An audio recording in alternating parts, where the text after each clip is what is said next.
মেয়ের সঙ্গে জেনা করে ফেলেছো। আছে না, আছে না, আছে না, আছে না? এখানে অনেক মুরব্বী আছেন, দাড়িও আছে, টুপিও আছে, বাট স্টিল আপনি ঘুষের সঙ্গে, সুদের সঙ্গে জড়িত আছেন। এখানে অনেক মেয়ে ওয়াজ শুনতে আসছে, এখন সে পর্দা করে আসছে, বাট আজকালকার বোরকা দেখলেই দিনদারিত্ব বোঝা বড় দায় যুবক ভাইরা। পার্কে যখন যাবা তখন দেখবা যে যত মেয়ে প্রেম করছে তার ৮০ ভাগই বোরকাওয়ালিরা প্রেম করছে যুবক ভাইরা। খুব ভালো করে বোঝেন, যাদের জীবনে অনেক অন্যায়ের জন্য এখন হতাশা কাজ করে, যে আল্লাহ তুমি কি আমার সত্যিই মাফ করবা? আমি কি সত্যিই তোমার ক্ষমা পাবো? এখন আমি যে ওয়াজটা করব, এই ওয়াজটা শুনলে আপনার জীবনের গুনাহের যে একটা হতাশা, যে গুনাহ হয়ে গেছে, এই হতাশাই দূর হয়ে যাবে। সুবহানাল্লাহ বলেন। তাহলে ১ নাম্বার তওবা করতে উদ্বুদ্ধ হবেন। ২ হচ্ছে জীবনের গুনাহের জন্য যে হতাশা, এটা কাটাই দিবে একজন। আওয়াজ দিয়ে বলেন তিনি কে? শুরু করছি। আল্লাহ মানুষকে আল্লাহ তাআলা সৃষ্টি করেছেন। আল্লাহ মানুষের মাঝে দিয়েছেন ২টা জিনিস, একটা হচ্ছে বিবেক, আর একটা হচ্ছে মানুষের ভেতরে এমন একটা আত্মা, এমন একটা নফস যেটা খারাপ জিনিস সবসময় করতে চায়। খাহেশাতে নফসানি। মানুষ যত কাজ দুনিয়ায় ভালো করে সব তার বিবেক দিয়ে করে, আর মানুষ বিবেক দিয়ে কাজ করার পরে সে নেক কাজ করতে পারে, তার আমল নামায় সওয়াব লেখা হয়।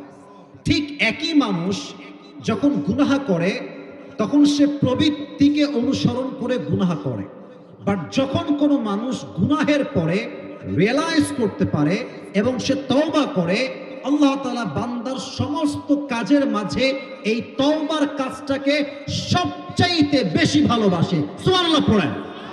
এই কোরআন কারীমে আল্লাহ তাআলা বলেছেন, ইন্নাল্লাহা ইউহিব্বুত তাওয়াবিন ওয়া ইউহিব্বুল মুতাতাহহিরিন। যেই বান্দা আল্লাহর কাছে তওবা করে গুনাহের জন্য ক্ষমা চায়, তাকে ভালোবাসে। এক সত্তা। আওয়াজ দিয়ে বলেন তো সেই সত্তাকে? আচ্ছা, এবার আমার দিকে তাকান যুবক ভাইরা। আমরা যারা এখানে এসেছি, আমাদেরকে একটা কথা খুব ভালো করে বুঝতে হবে, আমাদের দেশে গাঞ্জা আছে না? আমি কার সঙ্গে কথা কই ভাই? গাঞ্জা আছে না?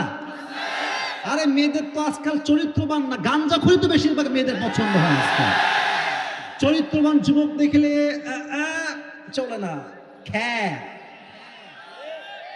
বলো বলো বলো, কথা বলো, কথা বলো।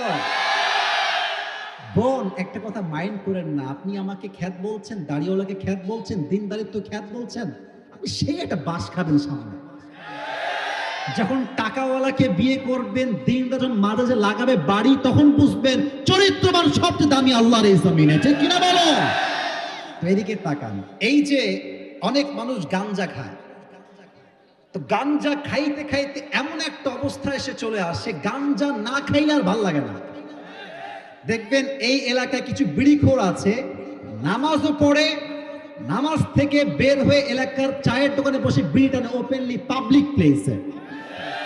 আচ্ছা, এত আস্তে ঠিক বললেন যে কথা বলা ঠিক আছে কিনা ভাইরা? তো বিড়ি খাইতে খাইতে এখন বিড়ি ছাড়া আর ভালো লাগে না। গাঞ্জা খাইতে খাইতে গাঞ্জা ছাড়া আর ভাল লাগে না।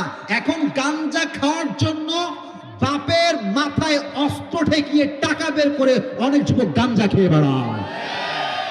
তো দেখেন, আচ্ছা আব্বাজান, আপনারা যারা আছেন কমিটি ভাইরা, আমি কি করবো বলেন? আপনারা এতগুলো লোক, এদিকে তো জায়গা রাখা দরকার ছিল আপনাদের, সাইডে চলে যাও। এত সুন্দর ওয়াজ করছি, তোমরা যদি এরকম বারবার বিশৃঙ্খলা করো, এই দেখো সামনে এতগুলো লোক বসে আছে, একটা টু শব্দদের মাঝে নাই যুবক ভাইরা।